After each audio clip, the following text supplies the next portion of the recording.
Ngayong nalalapit na ang Pasko, umaasa pa rin ang mga fans ni na Kim Chiu at Sian Lim na magkakaayos pa rin sila, katulad ng dati na magkasama silang nagsiselebrator ng Pasko sa ibang bansa, ngunit nagbigay na ng pahayag si Kim Chiu na dito lang daw siya sa Pilipinas mag-celebrate ng Pasko kasama ang kanyang pamilya.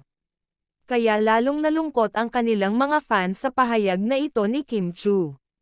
Sabi ng mga netizens, hindi na daw ba talaga sila magkakaayos, lalo na at napansin nila sa mga interviews na umiiwas na si Kim na mapag-usapan ang tungkol sa kanila ni Sian Lim, samantala wala pa rin naman daw malinaw na sagot si Sian Lim ukol dito at ganon din daw si Kim Chiu kung ano na ba talaga ang status ng kanilang relasyon.